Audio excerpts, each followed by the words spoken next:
The first bill we're going to be hearing tonight is Bill 5113 by myself. It's an act related to health and safety, Miniature Alcohol Beverage Container Act of 2021. It creates a fundable 50-cent deposit on miniature alcoholic beverage containers, often referred to as NIPs. How I came about this bill is I was walking, I live in Warwick, and I was walking around a beautiful pond we have there with my dog, and I noticed that the bushes were overgrowing the sidewalk. So I had DOT come down and cut the bushes back. And when they did, I went down to look at it. They did a great job, and all I could see was these little alcohol nip bottles. I mean, hundreds of them. As I was walking, I started noticing them, and they were clogging up sewers. They were on the sides of the road. I went down to the pond, and there was a couple floating in the pond. So that's why I got this bill, because I figured if we put a deposit on them, people aren't going to throw them out the window. They're doing 3 things illegal, or 2 really. They're littering, and they're drinking while driving. And I guess it's easier to do the nip, throw it out the window. I think this bill is much needed. We can't keep polluting our earth, and it's important that we move on them now rather than later. I'll take any questions if anybody has any. Committee. Representative Morgan.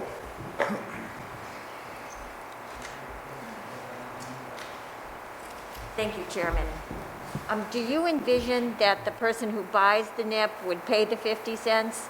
Yes. And then when they bring the bottle back, they'll get their 50 cent back? Yes. Okay, and so just the merchant who's gonna collect that bottle back? The merchant will, when they bring the bottles back, the merchant will give them back their deposit, take the bottle.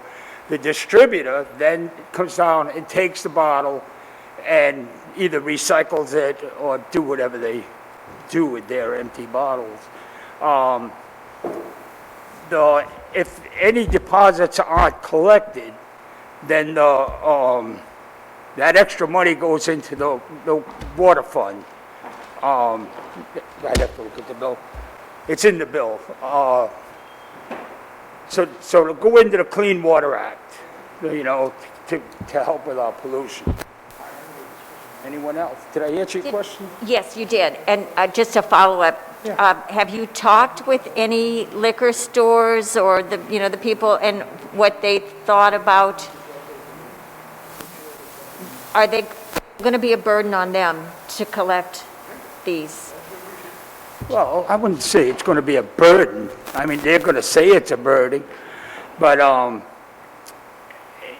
they'll get used to it. I mean, look, there's nothing I can do to doctor it up so they don't have to do it. The distributors will put a stamp on the bottle, and then when you're done, instead of throwing out the window, you bring it in, and they give you the 50 cents back. Yeah. No, I guess what I'm asking is there a cost to the little liquor store for, collecting them, storing them, making sure somebody comes and picks them up? I mean, there is a cost there for them. Have you talked with enough of them? Are they on board with this, or? No, they're against it. Liquor stores don't want to do this. I got a call from a liquor store owner that told me he doesn't care about the bill as long as I don't put it into the general fund, money that's not collected. I believe the liquor store owner gets 4 cents on the bottle, and the distributor gets any money that they get along the way. I don't know. Okay, thank you. No, you're welcome. Anybody else? Representative Fenton Fong. Thank you, Chairman Bennett. I certainly applaud the intention of this bill, and I think the more deposit programs we can do just on the larger scale, the better. Does any other state currently do this for nips or miniature bottles? I don't know. Okay, all right, thank you. Yep. The bill came to me by observing it, you Yeah. know, and I was just amazed that there was that many of them. I mean, DOT cut this nice 10-foot swath all around the pond, Yeah. and I wanted to grow it back to It's, like the nip bottle. I agree with you, it's disgusting, and we can, on all of our walks and all of our paths, we see them on the side. I definitely applaud the intention. I was just wondering to see if any other states did, because Massachusetts has a pretty good recycling program and how they handle I it. think Mass does it. I'm not sure, though. I Yeah. don't want to tell you one thing and find out I was wrong. Yeah, So I don't want to guess, but I heard that Mass does it. yeah, it would just be But I wondering to don't see how they handle it and make sure we're in line and making sure it's the easiest, so that, especially on our border stores, that they don't have two separate programs that they're thinking about and whatnot. If trying to mirror other states and trying to make everything a little bit easier would be nice, but I definitely applaud the intention of this bill. Thank you. Anybody else? Okay, seeing none, I'm going to call our first witness, Kevin Budres.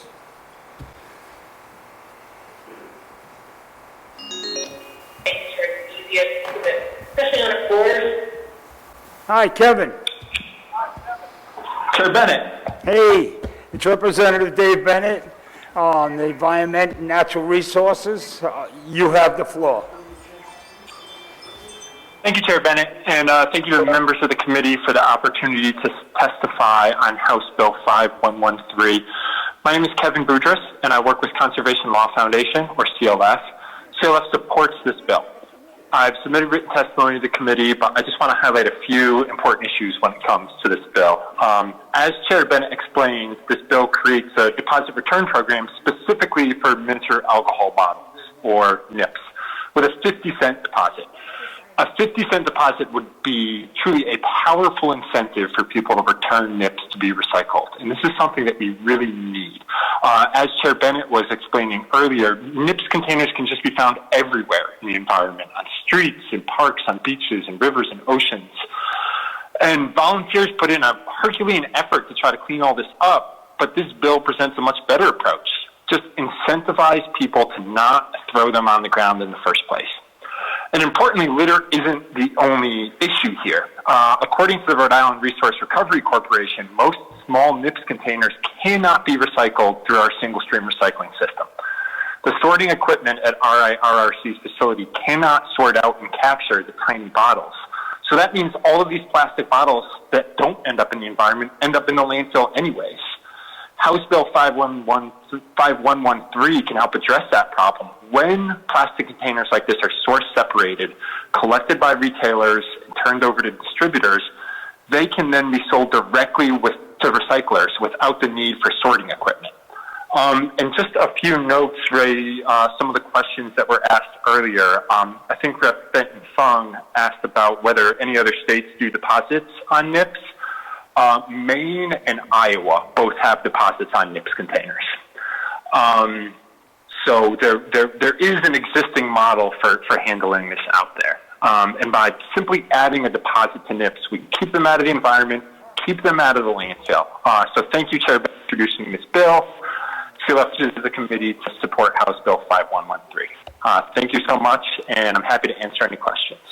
Any questions for Kevin? Representative Benton Fung. Kevin, thanks so much again for pointing that out. Do any of those states run it the way that it's proposed here? Do you have any knowledge of how they run it there and how it can be cost-effective, easy enough for the businesses, and how those different states handle this? Yeah. So I know, so both Maine and Iowa, it's included as part of a larger bottle bill program. Okay. And at least in Maine, it functions much like the proposed system in this bill. That the deposit is paid, people get it back when they return. The distributors of those NIP containers have to collect them from the retailers and pay them that handling fee that funds the system. So although the Maine bottle bill is much broader, it functions pretty much the same way as in this bill. Okay, thank you so much. Yep. Representative Corcoran. Kevin, do you happen to know how much the distributor gets paid after the retailer gets the 4 cents? Can you shed any light on that for us?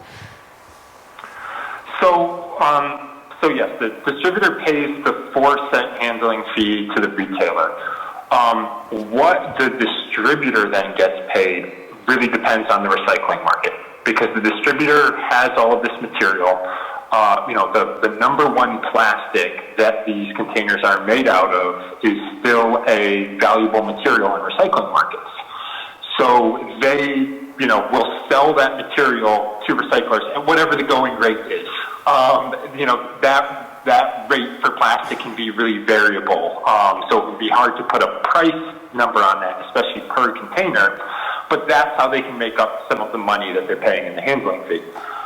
And just one note on the handling fee and the payment, it's one of the important parts of the handling fee is that it gives, it puts some of the responsibility for the recycling system on the distributors, the folks that are selling these containers out to retailers in the first place, which is appropriate because right now dealing with all of this falls on residents and taxpayers and on our recycling systems and trash systems. So it's appropriate that they bear some of the cost for dealing with the plastic containers in our environment. Thank you. Any other questions? Kevin, thank you very much. You have a great night. Our next witness will be John Berard. John, you there? Dave McLaughlin. Oh, Dave McLaughlin. Okay. Dave, how you doing? I'm great. How are you? Good. This is Representative David Bennett, Chairman of the Environment and Natural Resources Committee. The Good floor evening. is yours. Thank you very much. Thank you, Chairman Bennett and the committee. My name is Dave McLaughlin. I'm with an organization called Clean Ocean Access. We're a local environmental organization based in Middletown, Rhode Island, and we want to offer support in terms of this resolution. We perform shoreline cleanups all year round, and really the number one complaint of people doing shoreline cleanups is really their disgust of how many nip bottles are found everywhere.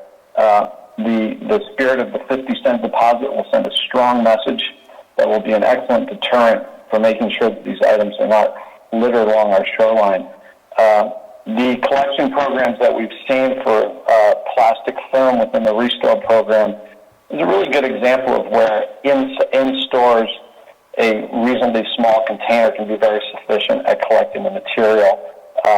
And I just want to point out that, from a bottoms-up approach, really applaud the Falmouth litter reduction team in Massachusetts that has really taken a similar sentiment of people performing cleanups and expressing the need to address this item. There are 2 bills in the Massachusetts General Assembly that are introducing a similar type of deposit on nips. And again, I just want to echo the sentiment on behalf of thousands of volunteers that this is definitely a significant problem that we see in our environment, and so I applaud the leadership to introduce this bill. Thank you. Thank you, Dave. Any questions for Mr. McLaughlin? Thank you, David. You're welcome. You have a great night. Our next witness is either John Berard or Hank Webster.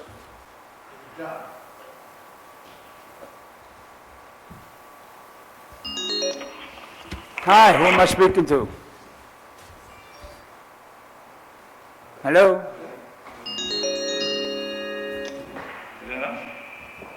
Hi. Can you hear me?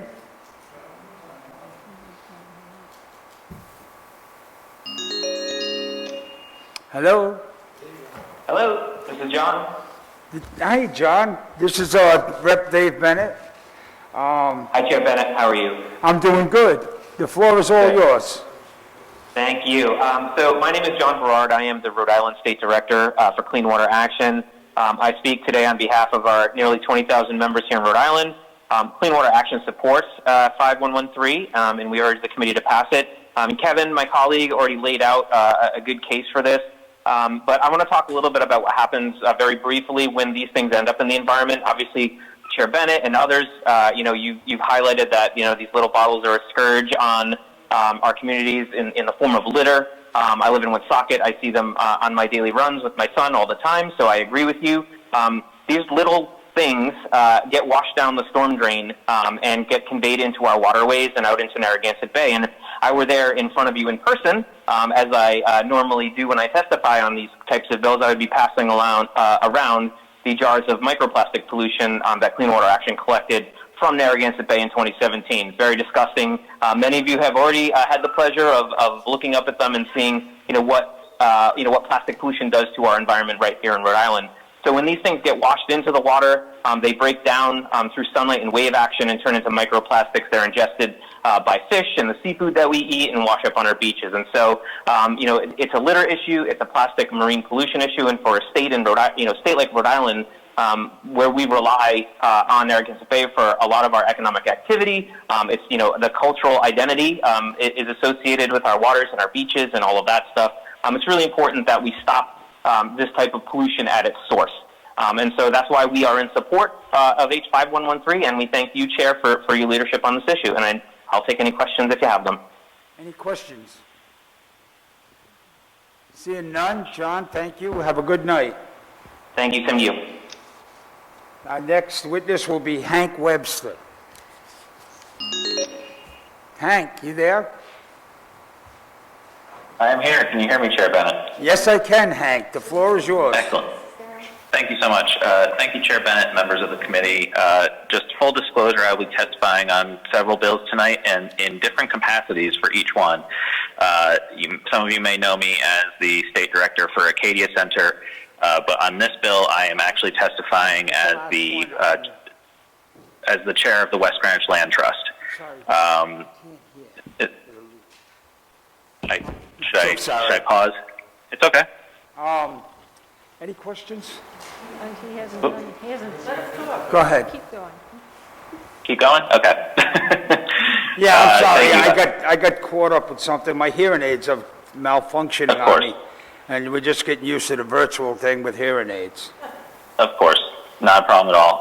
So I am testifying on this bill and also on 5280 later on as the chair of the West Greenwich Land Trust. Not in my professional capacity, but in my volunteer capacity. And this is actually the first bill, these will be the first two bills that we've ever testified on as far as we know. That's how important this issue is. And you're absolutely right, Chair Bennett. This is a littering and drinking while driving issue. How do we know this and how this affects our own community? We do an annual Earth Day cleanup, and we are astonished by the number of not only regular sized bottles, but especially nips that we find on the side of the road, and oftentimes the same type of nip in the same location, which indicates that there's some kind of pattern going on with these drivers. So we are fully supportive of this initiative especially, and on a broader note of bottle recycling, and it confounds us while we're doing these cleanups why Rhode Island hasn't done this yet. Considering that Connecticut and Massachusetts do. And for any observer of this committee, we always get asked what Massachusetts and Connecticut has done. Well, they've done this. They've done bottle bills. There are other states that have done NIPS. So Rhode Island should really set a precedent and clean up our environment and move along with this as well. And I have a couple of anecdotes from just my personal life that I'd like to share in terms of why Rhode Island should not be afraid to act this way. I actually have a friend in New York that runs an independent bottle recycling facility. He bought that business from somebody else, so there's a value to that business, and he employs a couple of people to actually carry out the work. In Massachusetts, I know that one of the fundraisers that I believe it's the Boy Scouts do is they actually have a station at some of the transfer stations that can help intercept any of these bottles that are not going back to a deposit site, but are rather going into the single stream recycling. And this helps them raise funds. It helps avoid the bottles entering that system, and it goes back to a more efficient system of recycling. And I've also heard that down in D.C., in order to buy NIPS, you have to buy a pack of 10. And I think that that also would be another way to help minimize the incentive to buy the nips and to then just throw them out the window, which again, we see out here in West Greenwich. John just testified that it's happening in Woonsocket. You've seen it in Warwick.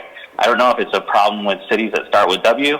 I think it's probably statewide, and I think that this bill could really help clean up our environment. So thank you for your time, and I'd be willing to take any questions.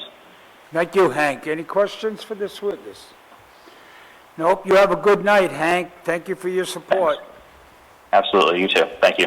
Bye-bye. That concludes the verbal testimony on H5113. We have a lot of written testimony. The way you're going to access the written testimony is go on the Rhode Island General Assembly webpage, a home page. Down the right-hand corner, there's a blue box. You're going to hit Documents. You go from the Documents, you're going to hit Environment and Natural Resources, and the testimony will come up there. They may not all be there tonight, but they'll be there tomorrow. I'm going to read the list of the people. Andrew Analdo is against. Ruth Planter is for. Carlotta Christie is for. Warren Schwartz is for. Michael Chambers is for. Sarah St. Laurent is for. Well, these are all for. I'll give you the people that are against it. Rhode Island Liquor Store Association is against it. George Zenier is against it. And Robert Goldberg is against it. The rest are all pro. And like I said, you can read their testimony on the Rhode Island General Assembly website.